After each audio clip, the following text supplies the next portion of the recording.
friends with Marina and writing her autobiography, you know, becoming this this intermediary. But it turns out that she was though she denied it multiple times when asked in interviews, we got the documents now in the JFK files release that show that she was a CIA paid a witting collaborator for the CIA. Witting means you know that you're working for the CIA and you're publishing propaganda. And this is like official literature, which was, you know, set the biography. People want to know about Lee Harvey Oswald, and this like was basically them, the CIA, creating a legend for Lee Harvey Oswald for the public to eat up and believe. And they silenced, you know, they silenced everybody. There is a video, I'm trying to find it, but Michael Schellenberger made a video, and it was like, the child sacrificing and castration cult scares me more than the CIA. That was literally one of his videos. I just thought that was kind of interesting. Dude, the CIA scare me. One of the things I've been digging into is the signal men, right? There was this umbrella man, and he's standing right next to, he was this dark complected man who's right there by the presidential limousine. He was waving up until a second before this is right before the shot that hit JFK in the throat is fired. This is right about when it's fired, because this is Abraham Zapruder, right? And this is the Stemmons Freeway sign. So we know from the Zapruder film that as soon as you know, they emerge from behind the Stemmons Freeway sign, we can see the edge of the umbrella man's umbrella and this man. And these two characters are extremely suspicious, as are the three yellow markings where the shots, there are three yellow markings on the curb painted the night before the assassination. Beverly Oliver was standing right on top of the kill zone. And they literally painted the kill zone on They literally painted it for the timing of the shots. They painted for there to be a kill zone. And this guy sits down immediately after the motorcade goes by and the shots were fired. This guy just sits down and he's fiddling with something. Look at, he's not just sitting down. He's sitting down and fiddling with both arms behind his back in this photo. I don't know if you can see that, but he's got both of his arms behind his back, fiddling with something behind his back, tucked into his back. The other pictures we have of this guy that I've put together, he sits down right next to the umbrella man who folds up in his umbrella and they sit down calmly and just look at the situation. This guy's looking over towards the grassy knoll. This guy's looking at all the cops and everyone coming up on Houston and Elm Street, following the motorcade, right? I've been doing a deep dive into who these guys are, these tramps and whatnot, because, you know, the Wikipedia article says that Tramp A is Dan Carswell. But Dan Carswell was actually, if you look up the whole history of Dan Carswell in the CIA, that was a cover name that David Lamar Christ used when he got arrested in Cuba and spent 3 years in a Cuban prison. And those documents came out in the JFK files too. So anyone in the mainstream media tells you nothing's in there and it's all boring stuff, just don't understand jack about any of it. But you can see that the pictures in those documents of David Lamar Christ, and it's clearly not this Tramp A fellow. And plus, this guy just got arrested in Cuba. His wife and kids were like freaking out the entire time he was gone, and he just got reunited with them in, I think, like September of 1963. He was in prison from like 1960 to 1963 in Cuba. And so I doubt that he would be just going to the assassination of President Kennedy, because Kennedy had nothing to do with his arrest or the Cuban, and he just got reunited with his family, according to all these documents. So there's no way that this guy is going to go and be involved in the Kennedy assassination, 2 months after being reunited with his family after just serving 3 years in a Cuban prison for, committing crimes for the CIA. It just doesn't match up, doesn't jive. And it's not him. It's clearly not him. Look at the little slits for eyes. It's not this guy. And plus, David Christ was 6'1", and this guy's clearly the short tramp. He's probably like 5'8", 5'9". So again, Tramp A, and this man is apparently Chauncey Holt, who this stunning confession came out 4 months ago. It's got 3 million views already on Documentary Central. I'm just started watching it. And Judith Van Baker, right? Very Baker. She, first off, she got to read her book, because Danny didn't read her book, man. And he should have really done that interview a lot differently. It didn't jive right. But yeah, Judith Very Baker was working with David Ferry, apparently in New Orleans, working on cancer formulas, fast acting cancer, injections for the CIA. And a lot of the people in the JFK assassination would die of these cancers and stuff, which was really, really interesting. So there's definitely something there. And she talks about all that and her connections with Oswald. So Oswald's definitely a very interesting character. There's a lot more to Oswald than we know about. And Judith Very Baker's story is just, the tip of the iceberg when it comes to Oswald. There's so much more on Lee. So Judith Very Baker, of course, was Oswald's girlfriend when he was in New Orleans. And while Oswald is in New Orleans, he's working with Ferry and in Guy Bannister's office. Guy Bannister is the FBI agent who created the X-Files. So all this JFK stuff is deeply connected to the UFO file stuff, through these key individuals who come up in the assassination, just in the research. And what's really disturbing is that the people that they have in these hearings going before, Jeff Morley and Jim Eugenio and also even Mark Robert, these guys are excellent researchers. They dove into the JFK stuff, do great research and stuff, but they're afraid to connect it with the UFO file stuff because of stigma. And they don't want to. Everything's connected. It's so crazy. Every single thing is. It's like the CIA and cocaine. I don't know. Everything was connected. You had dolphins. I mean, like Sasquatch is connected to JFK, and that's where they miss out, because they really. I think Sasquatch is the one thing not connected to JFK. No. I've seen things about Sasquatch being connected to, like, in the 70,000 page documents. Bigfoot is in the documents. That's where we're at with this. Okay, I want to see those files. Basically, most of it's not even about JFK. That's where we're at. Okay, exactly. Well, if you look at the what's popular and trending on Twitter and stuff these days, is there's a real huge rise in popularity of the theories that that the Jewish state of Israel was behind the assassination of Kennedy. I even went to my local store. I joke around with people at the stores about, hey, that why the CIA killed Kennedy? It's because they didn't help with Ruben. No, but Ruben Juan Batista in Cuba, right? There's ties to Israel and the mafia through that. So the creation of the state of Israel is also tied to Cuba and the Bay of Pigs. So yeah, it's right, everywhere you go. It's also World War II, because Hitler was exterminating the Jews and kicked them all out of Europe and everything. Totally. A lot of them fled, so they didn't have a home. And so, like, the part of the creation of the state of Israel was to, like, give these displaced Jews a home after World War II, and so that's all connected.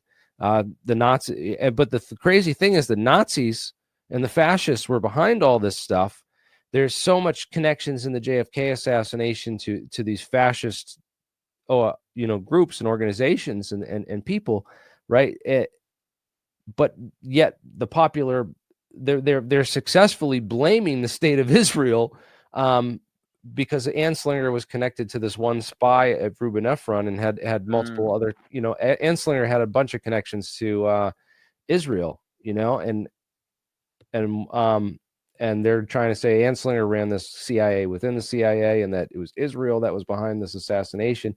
But really, there's just as many connections to the UFO stuff as there is, to any of that stuff. But it's just crazy, because then you're having all this hate speech, taking over the narrative on Twitter recently, and it's really I think it's just another layer of the onion that they add to sort of discredit so that nobody takes a bite. You don't take a bite of the apple because it's layered in onion layers, right? Anyways, the whole thing with those signal men, though, I want to get into that, because the three tramps, this guy looks like he's one of these signal men on the knoll, right? There's this guy, this is the tramp. You know, it looks like the same getup. You know, it looks like the same shirt, same kind of hairstyle, same everything. And this guy has been pinned as Frank Sturgis, you know, the Watergate burglar, and by a number of assassination researchers. But he's next to this dark-complected man who immediately after the assassination, he's looking towards them. They both sit down. They were both standing up, and then as soon as the president's dead, they sit down. That's the signal to get back off and get out of there. And this guy's radioing to somebody, because remember when he sat down before in that other picture, you saw him fiddling with something behind his back. Immediately after the assassination, he's fiddling with something behind his back. And then he pulls out this device. It looks like a walkie-talkie. And he's looking towards the knoll on the walkie-talkie, which is, you know, always been super curious about who this umbrella man and this guy walking right up to Kennedy's car, waving at him as he goes by. And then, so a number of researchers have think that this man, the dark-complected Cuban man, was a guy named Felipe Vidal Santiago. And as you can see at that nose, you know, it really does look like it could be him. And this other complected man, I don't know Roy Hargraves' height, but it does look like it could be a match for Roy Hargraves, although much more sunken cheeks, as you see in the, you know, this whole, where's the other graphic that I had of this guy? He has much more sunken cheeks. You see, if that's Roy Hargraves. But these guys were arrested in a train car back in the train yard behind the grassy knoll after the assassination. What? There were about 11 people that were arrested by the Dallas cops in Dealey Plaza. 11 people. And a number of them have been identified as, you know, this guy, I think that Tramp A is Jerry Hemming. Jerry Hemming set up this whole organization called Interpen, which was the International Penetration Force. And they trained under this guy named Carl Jenkins out in the Everglades and down in Florida for these assassinations. And so these guys show up in Dallas, paint the curbs, and have signal men out there, you know, on the deal right in front of the Stemmons Freeway sign with a walkie-talkie. And then like a whole bunch of these dudes were arrested in Dealey Plaza. There's 5 of them that were actually photographed that we've identified, right? So these are the 5 that we've identified as being operatives that were in Dealey Plazas. The 3 tramps that were arrested in the train yard behind, and then these 2 signal men that were out in front. And that's like the key evidence we have in all the tapes of this. I'm sure there's other tapes, because there's other videos and other stuff that were apparently exist in the evidence record that are still classified. If that evidence can come out, then that would really help us piece together, like, were there other agents from Interpen or Operation 40 or Alpha 66 there all those groups are very much related and connected to this Operation Mongoose, which was like this assassination squad that was set up to kill Castro. And when they couldn't get through to Castro and Kennedy was in the way. Couldn't kill a foreign president, so they killed their own. Right. And they had a patsy ready to go that was being, you know, basically handled by these a number of CIA people that we've connected them to, you know, with this patsy, Lee Harvey Oswald, is again connected to, gets a job at D. Harold Bird's warehouse. D. Harold Bird is the guy who the Charles Cabell, the mayor of Dallas, his brother set up the Bay of Pigs operation, was fired by Kennedy. So all these people in Dallas like hated Kennedy, and it's the perfect city to have this operation go down and set it all up. But apparently, what I'm learning is that, you know, when they arrested these guys in Dealey Plaza, they had to get their men out, and so they had to create a diversion and get all the cops over there and arrest Oswald right away. You know, because they were afraid that Oswald was going to flee and get away. You know, the National Reconnaissance Office, right? Like the NRO, they have like a Sasquatch military patch. They do all the satellite launch, or a lot of satellite launches, and all the Immaculate Constellation Recovery Program. Most of that's through the NRO. But here, just really quickly, pull up my screen for a second. Check out this patch that they have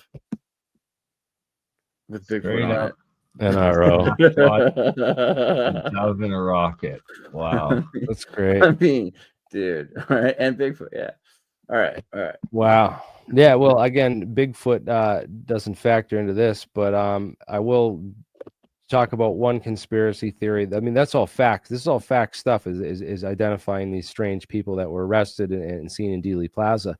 But what happens is J.D. Tippit gets shot, and all the cops go absolutely bonkers in the city of Dallas. When a cop gets shot, it's just, look at any time a cop gets shot, like when when those two Boston bombers shot the cop it's open hunting season for the cops. They shot up the entire neighborhood. I went there and filmed the scenes, like in Watertown, Mass. After they caught those bombing suspects, the cops shot up houses, windows were broken, there was bullet holes in the siding. I documented it all. Like, they went nuts. And so that's exactly what happened when Officer Tippit gets shot.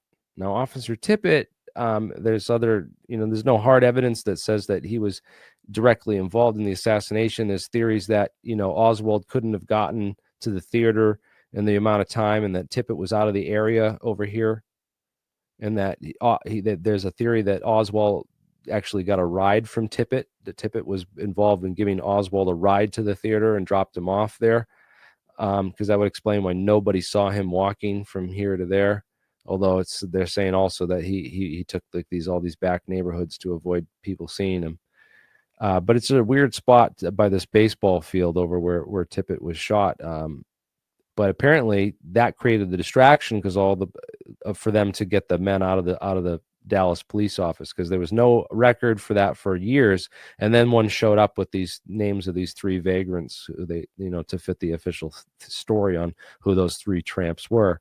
But those guys were released sometime after Tippit was shot, when everyone rushed to get to the theater and try to find the cop killer, Oswald.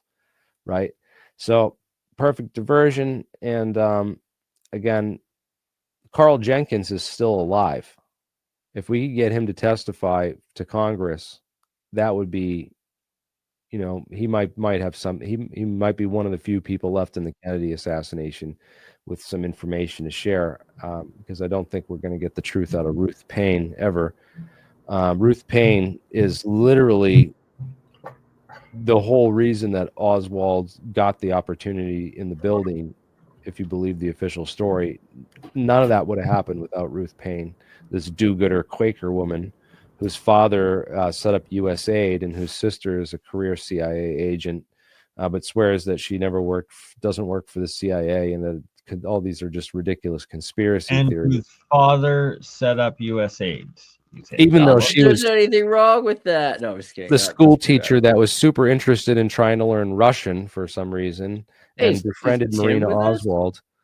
Tim Ventura. Yes, welcome, Tim. Hey, what's up, Tim? Good to have you, man. Hey guys, can you hear me? Wait. Yeah, you sound great. Yeah, man. Settings, audio. Yeah, good. Okay, I put my earpods in and I wasn't sure. But again, back to so just to finish my thought here real quick. Sorry, Tim. And but I we're just talking about the Kennedy assassination and some of the links to deep state aerospace. I got a picture to show about Kennedy. Just pull that up. I can share if you want. When you're done, let me know. I got some stuff I can share. Yeah, this guy D. Harold Byrd owned the school book depository building where the president gets shot from. Freaking McGraw-Hill. And what's really weird is that, the perfect shot would have been right when they make the turn onto Elm. They almost had to stop the car to make this hairpin turn onto Elm Street. And that would have been where you took the shot, unless you had a designated kill zone, which was marked the night before by 3 markers. It also slows down the car to make that turn, right? So right. It's nice. Right. And the S curve is a perfect ambush location because it's just the car can't speed away very easily. And then they have this whole area filled with cars, perfect concealment. You can just duck down and kind of weave through the cars after you make the shots. And who knows? There's a number of theories on where they went from here. But this is the grassy knoll with the white picket fence. in this kill zone that they had set up prior. And that's not speculation. That's not anything. But D. Harold Byrd has all these connections. His uncle was Admiral Byrd, who ran the Antarctica expeditions for the government. So like Byrd created the Civil Air Patrol unit, which is where Oswald, got his introduction to all this. And David Ferry actually was an instructor at the Civil Air Patrol at the time. They said they never knew each other. The Warren Commission said that David Ferry and Oswald never knew each other. Then a picture came out with them together. D. Harold Byrd's a trophy hunter, keeps all these heads of animals in this giant trophy room in his mansion. He's also an oil millionaire, right? And what does he put in his trophy room? He takes the window out of the Texas School Book Depository building, replaces it with another one, and he hangs the window up in his trophy room for years. And that's a little weird, right? About the month before the assassination, he teams up with his friend James Ling, and they buy out 132 shares of stock in this company venture called Ling Temco Vought Aircraft. So he was the former CEO of Vought Aerospace. Vought Aerospace built all the flying saucers for Wright-Patterson back in the 40s and 50s under a guy named Alfred C. Loading. So holy crap, these guys are deep aerospace, top secret UFO people, and they're own the building where Oswald shoots the president from, and he puts the damn window in his trophy room. Kind of weird, huh? Anyways, yeah, go ahead, Tim. Let me see. I want to hear what you got. Well, really quickly, pull up my screen for just 10 seconds or less. All right, I got Andreas. Just because you know what? There it is. We all knew it was true. That's JFK at the order of the Sasquatch. Okay, we're good. I'm good now. Okay, let me bring mine up. Okay. Let me see. I'll share that. Oops. Okay. And where's StreamYard? Can you? Okay. Sorry. Okay. So let me. You know what? Let me stop sharing for a sec. So here's my illustrious story. So you guys may know who Gordon Novell is, but just for the audience or anybody watching, Gordon Novell in JFK the movie. Right. There is this guy who is helping Jim Garrison. He's a private detective. He's kind of shady, but he knows everybody. Right. So that guy was Gordon Novell. Now, the claim was that Gordon Novell was a spy, and Gordon Novell was put there by the White House to undermine the investigation. And Gordon, thank you for putting that up. Gordon did have contacts at the White House. He knew a bunch of people there. He was a really interesting character. So I interviewed Gordon later in life, and that was not easy because he had the most foul mouth you can imagine, right? Like every other word was an F-bomb. But so I interviewed him, and during the interview, I asked him, because he was in the Garrison investigation, who do you think killed JFK? Yeah. And so Gordon said to me, and the only reason I'm revealing this is this story is getting out there, right? So Gordon said to me, well, the Nazis did it. They didn't just go away after World War II. And I was like, what? And I was like, okay, well, I can't do much with that. So I published the interview. I put it in. So time passes, right? Gordon dies. I reached out to his son, who lives in Thailand. And I said to his son, I said, look, I did this interview with your dad like 10 years ago. Please help me edit this interview. Does it look okay? So he comes back and he's like, yeah, it looks fine. And I said, your dad said the Nazis killed JFK. That's the damnedest thing. And I said, but that's what he said. And he writes me back and he's like, well, of course he would say that. There's no statute of limitations on assassinating U.S. president. And I'm like, whoa. I was like, hold the press here. Okay. So I was like, Amazing. What do you mean? I was like, do you mean that he was involved with it then? And he said, well, yeah, I think my dad was the umbrella man. And I'm like, okay, so the umbrella man, I guess, is the guy who gives the signal to do the shoot. So I said, so we have some back and forth. I still have these emails archived somewhere. We have some back and forth that happened there. I'm like, okay, so you think that your dad was the umbrella man?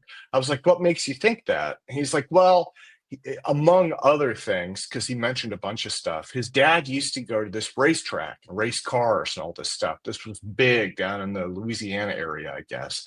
And he knew all of these characters from the assassination, Clay Shaw and a bunch of those folks who ended up in the Garrison investigation later. Clay Shaw, I guess, was the only person who ever went to trial, and I think he was acquitted or something. But so he knew all of these Bay of Pigs CIA type folks. He hung out with them, as well as organized crime folks, right? And his son was saying, yeah, these guys came over to the house when I was a kid. I knew them by name, all of these guys. He's like, they came over pretty frequently. And I was like, that's crazy. So who do you think killed JFK? And then he says to me, I think it was a guy named Mitch Wirbel. And let me share that real quick. Let me see. I'll share my screen here because this one's a hard one to look up. So this guy right here, Mitchell Wirbel III, and apparently the son met this guy, knew him by name. This was like the badass's badass, right? Like this guy was like a World War II. Yeah, this guy's a member of Interpen with Jerry Hemming. Exactly. Special ops. I mean, the whole 9 yards, Yeah. And so that was his claim. That was what his son said. So Psionics. This is what I have so far. And then I wanted to show you guys then this one. I'll share this tab instead. And I can drop this in chat. This isn't very informative, but I did an interview with Larry Hancock, and Larry is like hardcore on the JFK assassination, and he's an SCU guy. And so Larry said, I don't think Mitch did it. I think that other folks did it. And I was like, so I said, well, Larry, who do you think did it? And he said, well, I think it was a team, and there were 3 people. And he said there were at least 3 shots fired. And so, I mean, we've got a couple of different stories going on there, but sorry, I lost my StreamYard window. Yeah. Oh, there it is. Okay. There we go. No, I couldn't find StreamYard. So, yeah, I mean, here I'll put the link up to the Wirbel is one of these guys that trained along with Carl Jenkins.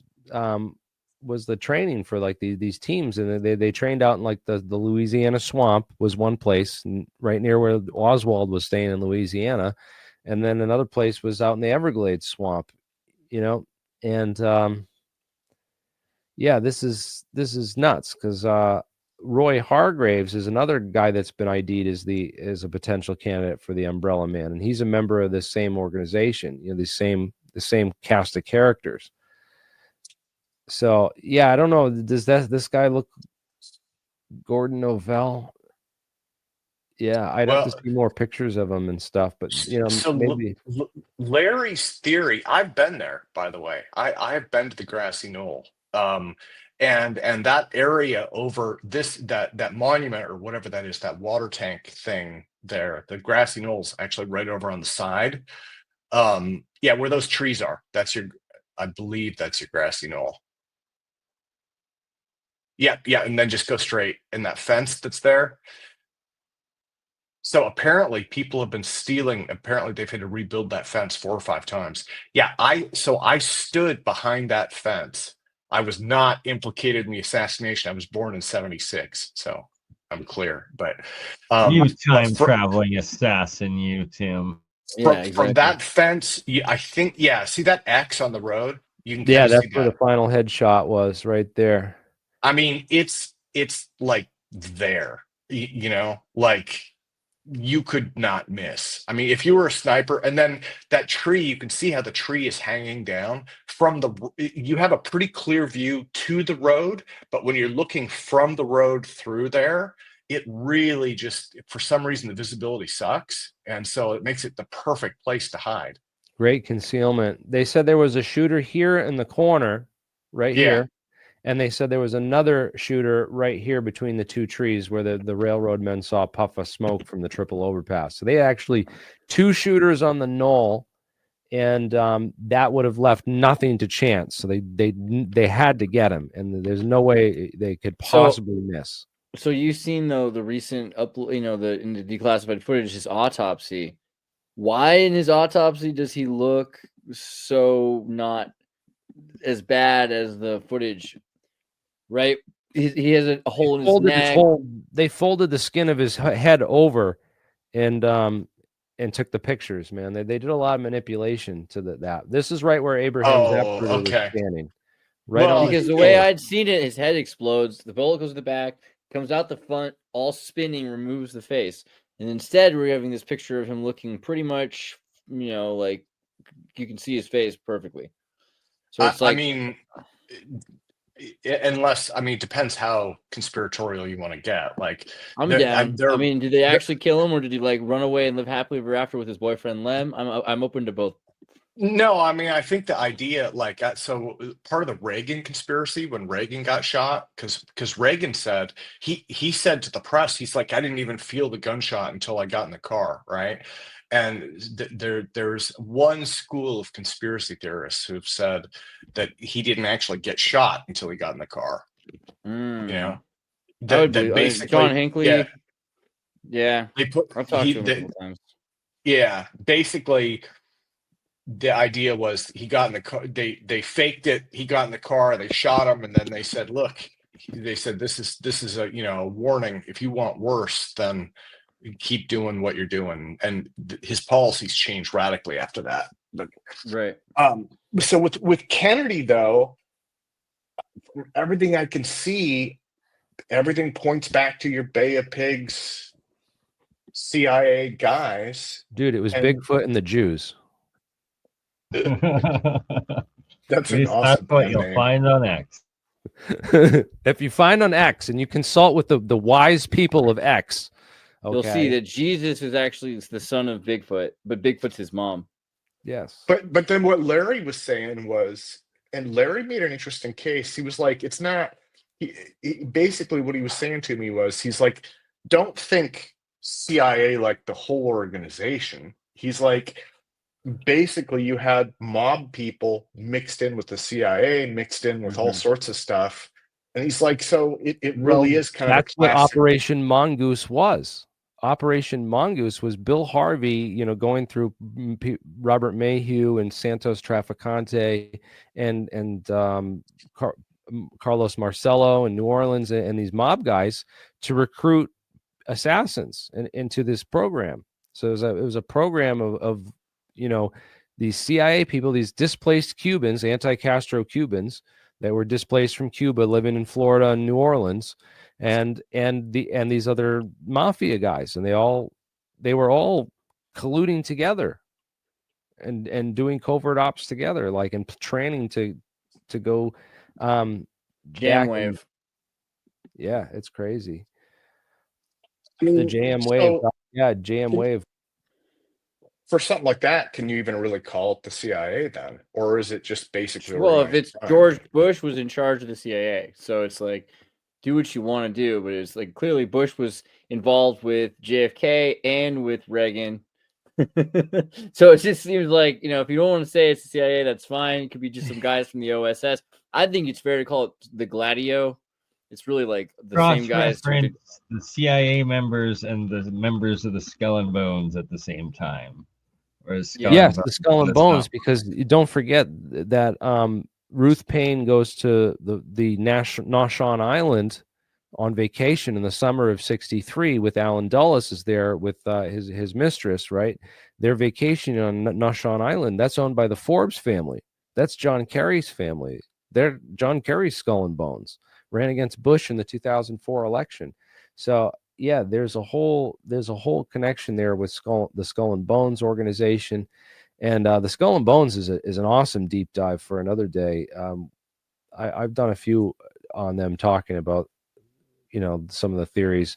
Prescott Bush apparently the year 1917, the year that Prescott Bush was in Skull and Bones, right? It's a senior secret society. So you're in it 1 year in your senior year of college at Yale. You get tapped on the shoulder and recruited into this secret society. But apparently Geronimo's skull went missing the same year of 1917. That was apparently his project, his initiation ritual is that year the team had to go to and rob the grave of Geronimo and bring his bones back to Skull and Bone. And apparently they wanted a DNA test on the skull and bones that were in the lobby in the case of Skull and Bones fraternity, because they wanted to test it to see if it was Geronimo's skull, because there's rumors that it is, and that Prescott Bush was the one that stole it. Isn't that wild, huh? But you want to know what happened the year that George W. Bush graduated Skull and Bones? That summer was the summer that John F. Kennedy Jr. died and his plane crashed. Isn't that interesting? So, another rabbit hole for you.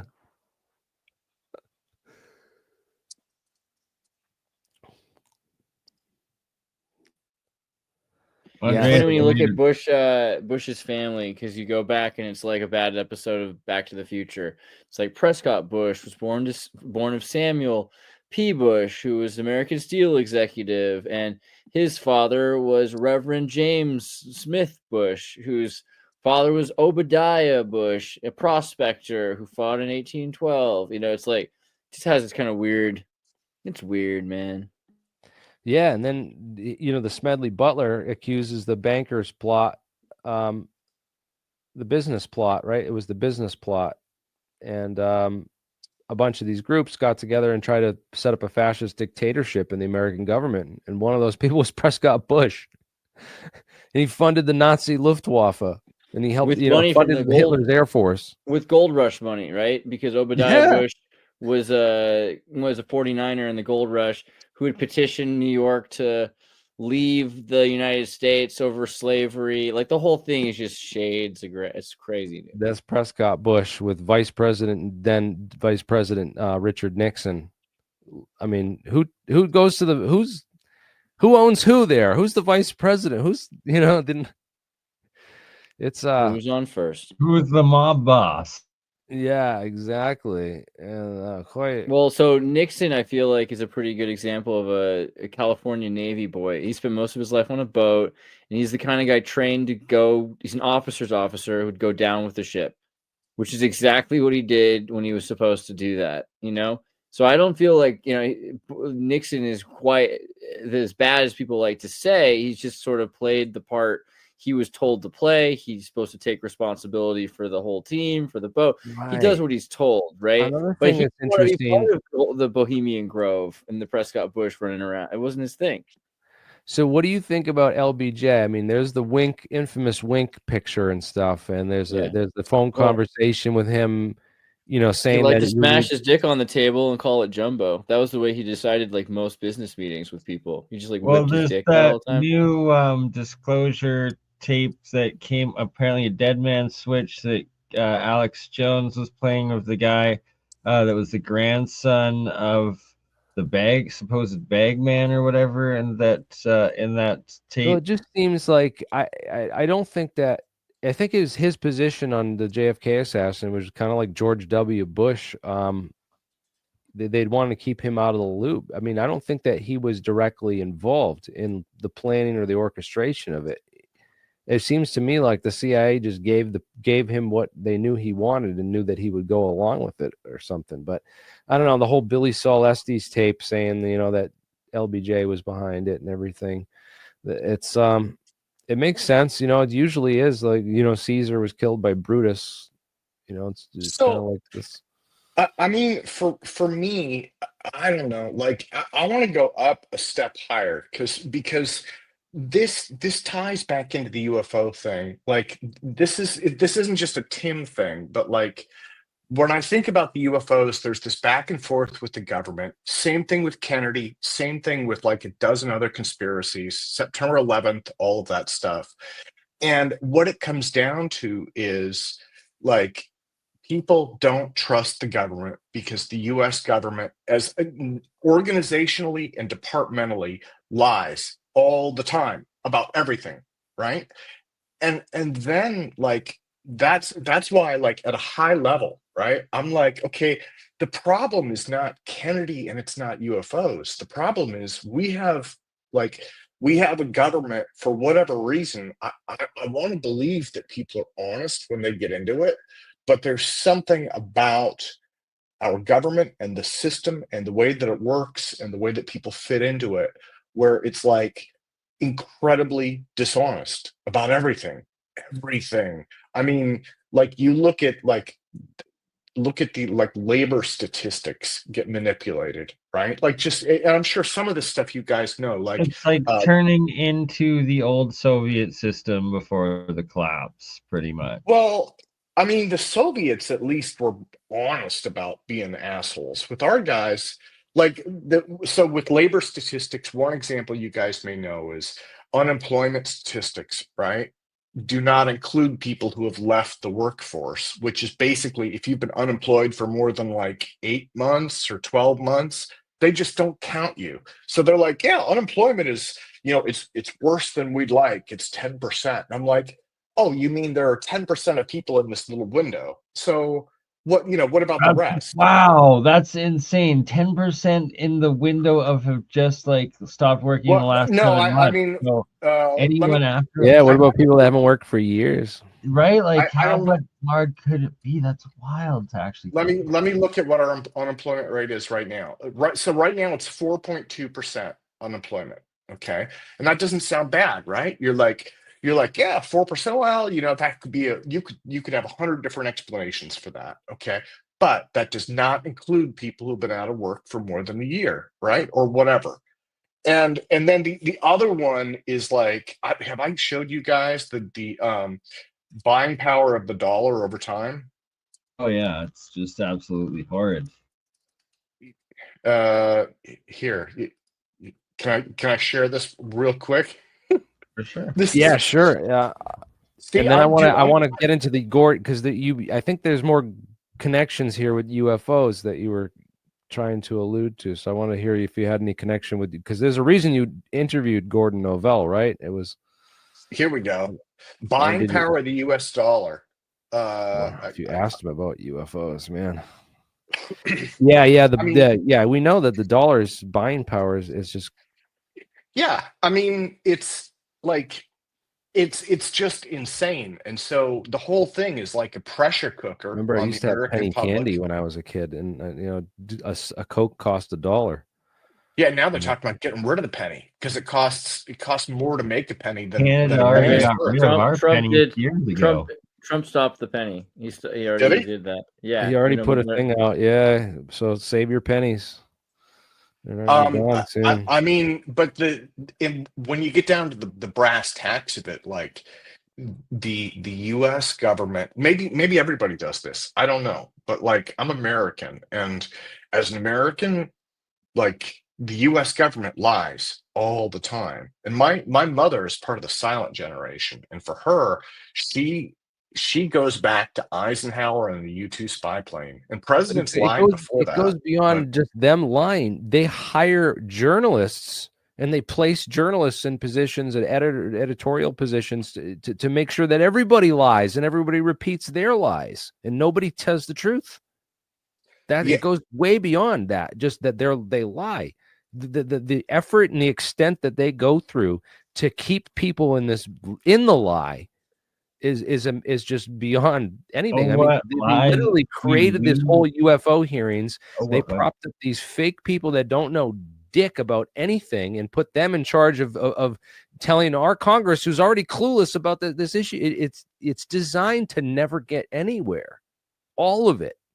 and then the other thing that's interesting, one of the deciding factors, I guess, in this year's election, and I don't know exactly what this means, but basically guys in our age group, younger white males are the least represented voting group. I guess they vote less than anybody else. They started to vote in this election, which is why Trump got elected. I think that's kind of an interesting bullet point. I don't know what it means, but it's like this giant silent demographic that's just like, we don't care, we're doing other stuff. And it's like, but that it makes sense because I'm on social media and I see a lot of the pushback that's out there, and there's some crazy stuff, you know. Right? I mean, Like there the was pendulum is swinging back, and it's like we just need to try to find common ground instead of continue the back and forth and just all politicians are scumbags, it seems. So we just need disclosure and to push it the proper way through science. yeah, I don't know, man. I don't know. I mean, you know, when I was working in real estate, one of the sayings they had was they were like, you can prosper in any market, you can prosper in any time. You just have to change what you're doing, right? Or what was that? There was some guy who said the money is always flowing, it's just flowing different places. You know, That's so I guess there's crazy. that. Yeah, There's it's that. true.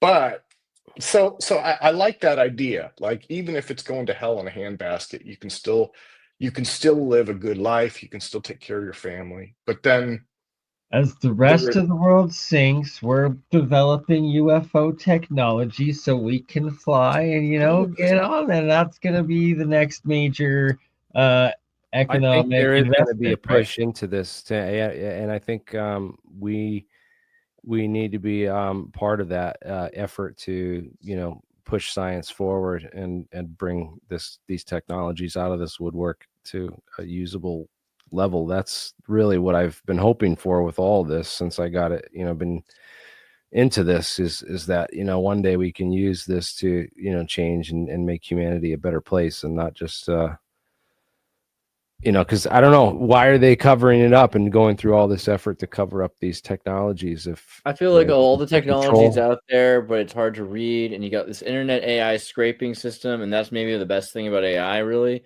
is that it can figure out, it'll be able to total recall everything. And it'll go through all of these need to know folders and eventually say, oh, well, this is kind of like the thing you're talking about. And we're like, oh, we never knew where this was in the library. We couldn't find that document before. But it'll eventually that's the singularity. Is just instantly being able to access all of the data that already we've collected all this data, and we weren't allowed to look at it for 20 to 40 years or whatever, but it's there somewhere. We just don't know where to look for it right now. I thought it was really revealing because Leonard Susskind, you could tell, like, when that interview he gave, he was not supposed to talk about a lot of the work he was doing on training AI for Google, and because Google's invested in this whole program to train AI and to do physics, so that they can make a physics AI that will figure out what's wrong with physics and why physics is broken, and how to fix it and stuff. So Michelson Morley ether, hint, right? So I think that they're already they have a lot of this development already underway in secret, and I just don't know if I fully trust all the people that are in charge of all this technology, like the Carlyle group that bought out EG&G at Area 51's main contractor in 2000 and just owns all these technologies. Yeah. I just feel like there's a game that's being played on us with these astroturfed UFO celebrities that they've created and used to sort of control the field and create a limited hangout for people to think that this is the best information out there that they're getting access to, when it's I would go with that. I mean, the old timers are around and have been around. Some of it is like some of your old timers don't resonate with people, They're but just petrified for their lives and their families' lives, for all the lies and like crimes, or like the backlash that will happen once like everything comes out, right? So they're like an era of oppression, kind or of. it's a need to know basis, and they don't really know that it's like when you're taught all your life that 2 + 2 = 5, but in this weird circumstance 2 + 2 can equal 4, but go back to thinking it's 5 after that. Like, they know that it's true just in the circumstance they need to know it. That's where Terrence Howard is coming into the equation. The 1 × 1 = 2. Crap. And Eric Weinstein was kind of sticking up for him a little bit, and it's weird because I've been like, Weinstein is like really different background than me and a lot of the people I hang out with, and so I like I never really followed him closely. And then I saw one of his podcasts, and he swears, like he's like, he said the other day, there's not a Republican bone in my body, right? And I'm like, but then like I Yeah. was listening to him talk. This was like 2 months ago. I listened to a podcast, and I was like, I pretty much completely agree with everything the guy says. I was like, he is brilliant. Yeah, he's You know? great. He's really good at breaking a lot of stuff down. His brother's brilliant too in his own way too. You know, Brett is great too. He was right on with so much stuff as well. But the way Eric broke it down to me is he said there's the categories are of like three are basically of where physics the field is at right now is there's three categories of there's your fringe scientists, right? That's us. There's your cranks, okay? That's the person you just mentioned. I won't mention any names. Then there's the Knark.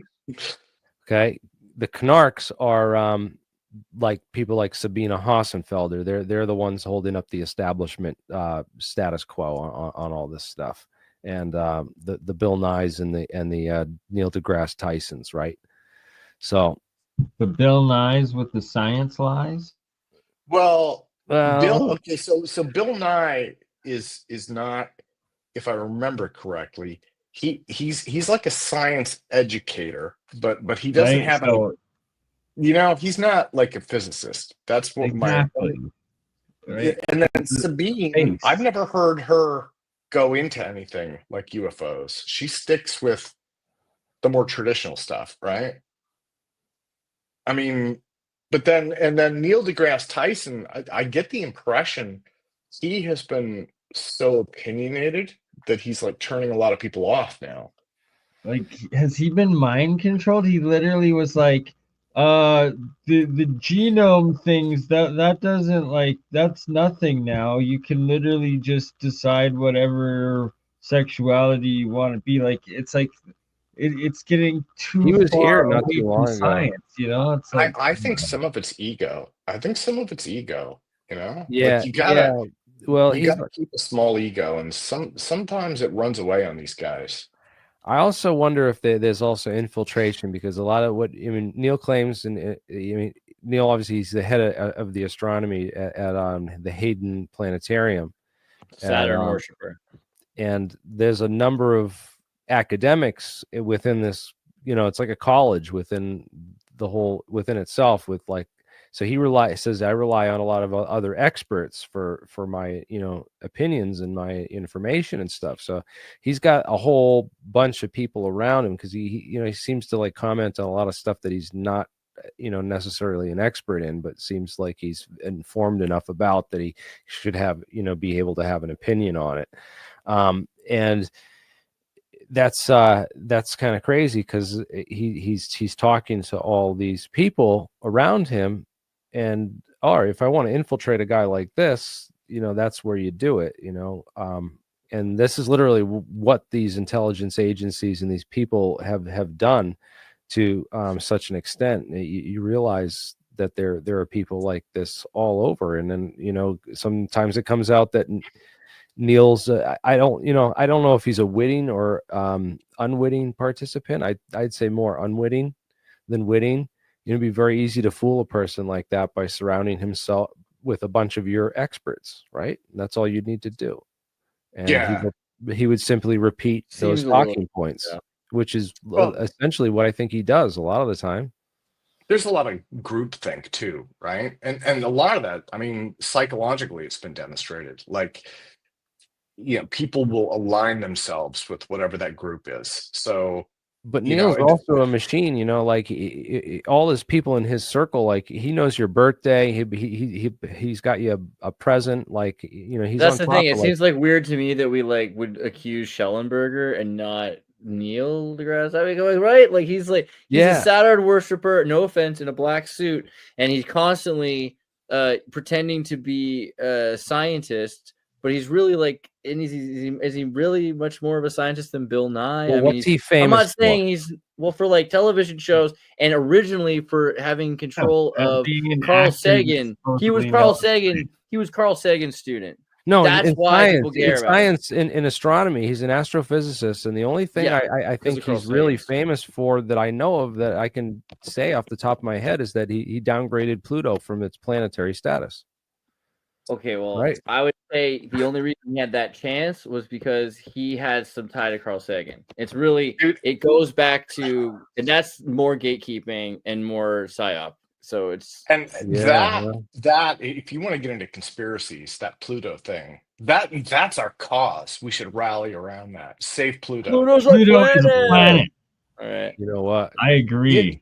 Just Or to nothing. I spite saw I think this. Somebody nothing- sent out a everything's planet. plaque. Somebody had a picture of the Voyager plaque the other day, and like the one where it shows all the planets, the one that it's out in space, Yeah, right? way out there, and it's got Yeah. Pluto as a planet. It's got Pluto on it, and they're like, "ET, what happens when ET finds this?" And they're like, "Where's the extra planet?" Yeah, well, Yeah. there's older pictures where there's a few more. There's Planet X and there's a couple more. So soon, someday, I'm gonna meet Neil, dude. It's gonna happen. Oh, 'cause, well, I mean- you I mean, understand he's so wonderful. We love you, Neil. Like, are we kids? I'm gonna meet him one of these days because I told you I Hey, have if Jeremy could meet Lou Elizondo and have a respectful conversation, he definitely could do Oh, I'm the sure you same. could have a Yeah. respectful Deal. conversation with him. I think that's completely plausible. There's nothing wrong with trying to do that.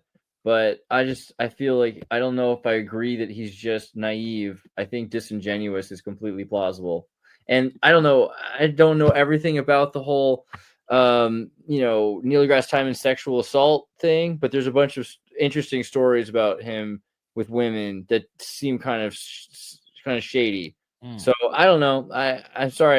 I'm very I don't skeptical know, of this man. guy. Again, you have nobody from Epstein Island, real child rapists who've been arrested. Apparently Ghislaine Maxwell went on trial for trafficking children to nobody, and Russell Brand's just been arrested for rape charges going back to like 2005 Right. or But something. Neil deGrasse Tyson was cleared of all misconduct. Good for him. I'm just saying. Well, I hope Russell Brand is cleared as well too. I mean, that guy had like. Well, it doesn't really matter, all does it? over He's him. in Israel right now. They don't have extradition out of Israel. So. But it's just I don't know. Which Did is they cool actually because that arrest kind of him? means that Russell Brand's probably not in MI6 or MI5 or in the Signals Corps. He's No, probably they're in trying Mossad. to take him out, man. Oh yeah, you think he's Mossad, huh? I mean, That's just because of why. that one movie, Get to the Greek, I feel like that's the only reason I think that. I think he's part of the Bigfoot clan because he is. That's for sure. He's super hairy, Right? We're gonna have to look into space-time wars, Nazis outside of the singularity, and Bigfoot, because that's the only thing that we. You got me thinking about movies. If you, I was gonna say this. Okay, avoid this movie. Did you see the previews for He's always got the chest. Nosferatu? Oh yeah, for sure.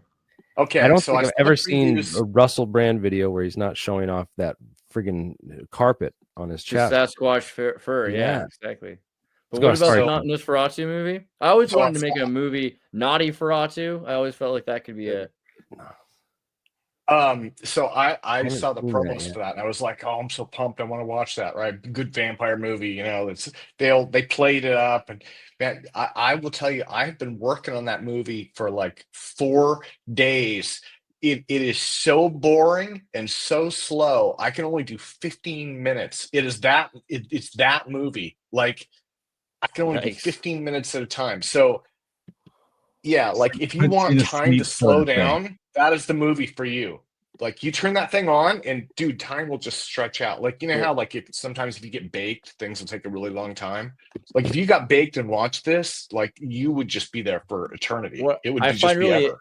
interesting about that. Can you pull my screen up for just 2 seconds? I was in Vienna and I was going by the movie theater. The first day it said Queer Nosferatu because it was a double feature.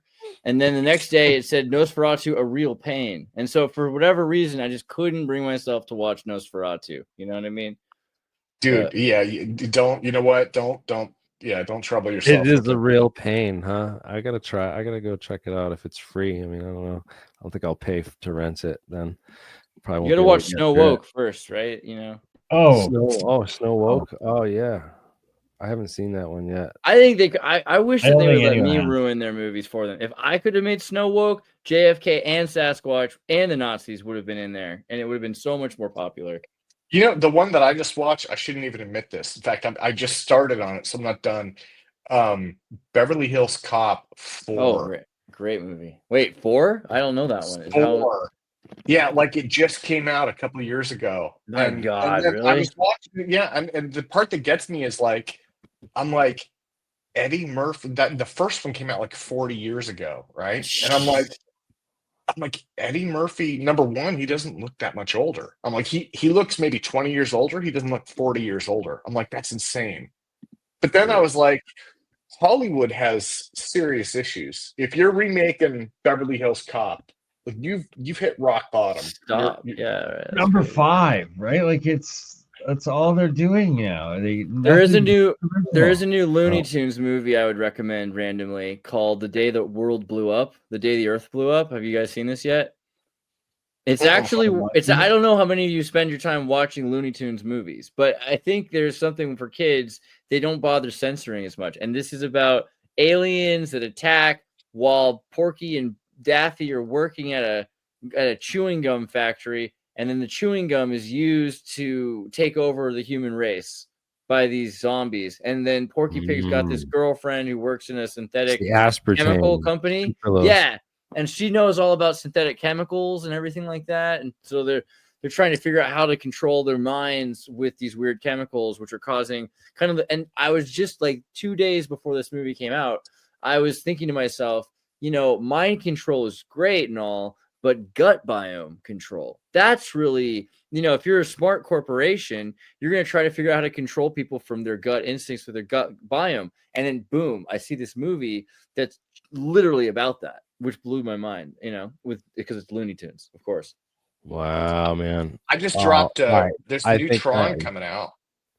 Yeah, I really actually am looking forward to that. I can't help myself. I always like Tron because Tron's about like Kabbalah and Gnosticism, right? There's this, that the programs, the users, instead of the creator, the users, that's what they call the human. And it's like Tron the Baptist and this whole idea that out of darkness there's light.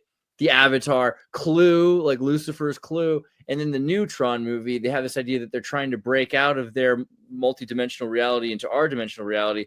This new movie that's coming out, the new Tron, blue and red, all these right, blue beings and red beings. But the new movie has Jared Leto as like a Mobius character that comes out of Tron, and he's supposed to be some sort of a I don't know, like a program that is in our, like, materialized in our real world. So it's this major contact between the spirit realm and our realm, which is basically demons, our aliens, our future time, like outside of time, first contact. This is a first contact movie that they're making right now, and that seems interesting.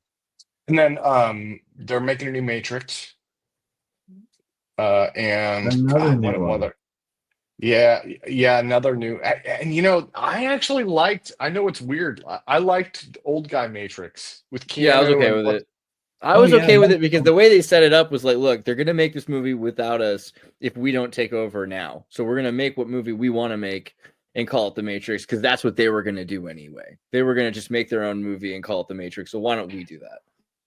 And the part, there was a couple things that kind of blew my mind. One of them is basically they just admit that it's like a reboot, and they're talking about, this is like a total fucking reboot. And I'm like, oh, sorry, I shouldn't swear on YouTube, but I'm like, okay, it's a total reboot. You know that going into it, and then it's like, how do you work around that, And then the other part was they openly talked about, like, in that beginning scene, they're like, what is it that makes it a Matrix movie? It messes with your head. And I'm like, how do you tell people that it messes with their head and then mess with their head? But I think they kind of pulled that off, So I don't know. I thought it was pretty good. Someone just said that they remade Naked Gun with Liam Neeson. I saw the poster and I thought it was a joke meme. You're telling me this is real? You're not joking? Not joking? That's crazy. Yeah, Seth MacFarlane apparently has made that. That's insane. Wow. All right, guys. Well, I think we're gonna have to wrap it up here because I have to get going to bed. Bernie's got work, and thanks for letting me, guys. But Tim, let's do a show again soon. It's been too long, and I'm glad you showed up. Sorry it was late for you to join, but let's do it again. Let me know, man. Yeah, thanks for having me on, guys. Always a pleasure. Yeah. Do this all again soon. Thanks for joining us. And guys, Tim Ventura, altpropulsion.com, Andreas at andreas.me, and AlienScientist.com. And of course, Weekend at BurnEye's podcast. Streaming excellence, indeed. Guys, awesome. I learned a lot tonight. I hope everyone else learned a lot tonight. And I have a whole bunch of cool movies to go watch. I'm gonna go watch that Looney Tunes one tonight. It's worth it. I swear to God, it's worth it. Do it. Actually, maybe I'll watch Nosferatu to put me to bed. But yeah, dude, it's that slow. It's a chore. Oh my God. It's like the gravitational pull of a black hole slows time. It's like that, dude. What about Malkovich's vampire movie? John Malkovich has that movie about making Nosferatu that has Eddie Izzard as Nosferatu's, like, as the actor. Watch that one. What's that movie called?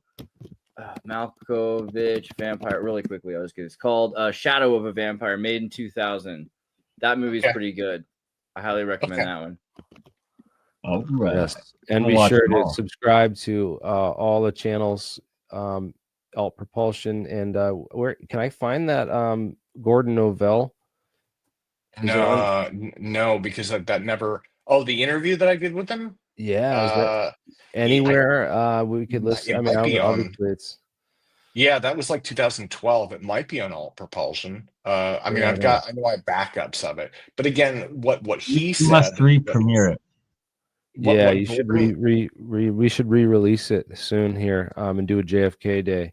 He was like I should put the unedited version up at some point. The problem is, like, number one, he swore just every other word, and then number two, he was like hardcore, like racist, sexist, everything ist. Right. All right, we are uploading it to Rumble. Wow. You know what's crazy is the anniversary of JFK. That's what we got to do. You know what else is it's random that I learned today is there's another racist Southern guy that wrote a song about Jim Garrison, and I never knew that he wrote a song about the Kennedy assassination.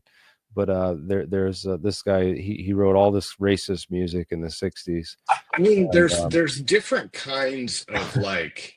There's different. I know this sounds weird, but like, there's different kinds of like racist people. Yeah, I'm actually racist about Sasquatch. So, well, no, I mean, like, a lot of people like are racist, and they kind of like, they know socially it's unacceptable. But like Gordon, the thing that got me, not to be mean to him, right? Because I guess it was cultural or whatever. But like, I was born in '76, and so these folks were on the way out when I was a kid, but I remember meeting a few of them. He was one of them. They were just like openly, unapologetically racist and sexist. Same thing with women too. It was just anybody he didn't like, and he would go in details. But the part that gets me is like, they didn't clue in on the fact that it's like, okay, these are not cool beliefs to have in this day and age, number one. And it's even less cool to just talk about it openly. So just, so he was the guy where you're having a conversation with him and he'll just drop something and you just stop and you're like, you can't say that. But like they do, that's just, that's their reality. So I mean, we're going to stream it to Kick, we're going to stream it to Twitch, and we're going to stream it to Rumble, where all politically inappropriate content goes. Power. Yes. Dude, I think all of those would just basically catch on fire, right? Like, it would be. I think it would trend. He was working with Mark McCandlish towards was it Mark McCandlish? He was driving. I called him one time and he was driving across, like, he was going from Utah to California looking for UFO stuff, and I think it was related to McCandlish's UFO. Gordon Novell. Yeah, so he's into UFO stuff. That's weird. That's even more interesting. Right towards the end, like maybe the last 10 years or something. I mean, he was working on some project, but I never did get the details on it. So very cool. Well, that's unfortunate. I'm sure we'll if anyone can figure out this stuff out, this team will be the ones to do it. And this is just awesome to see Sal Pays out there as well, still in the game. sharing information, and it's going to be we're still in for a wild ride, man. We still got a lot of science to explore and investigate, and a lot of reporting to do when that science does break, because we've already discussed a lot of it here and broken a lot of amazing stuff in the last 5 years. And even though it doesn't get the attention it deserves because of the algorithm and the censorship, yeah, that we've been providing facts and evidence for like and 5 the years. racism against Sasquatch. We joke around. Yeah, you have to have a sense of humor about some of the stuff, and you can't be completely just non-silly people, right? It's got to be real science. We have a statue of Sasquatch in the little town I live in. I'm not sure why they put that in there. It's more of an Oregon thing than a Washington thing. I mean, it's part of our Northwest tradition, but I mean, like, Oregon claims that, right?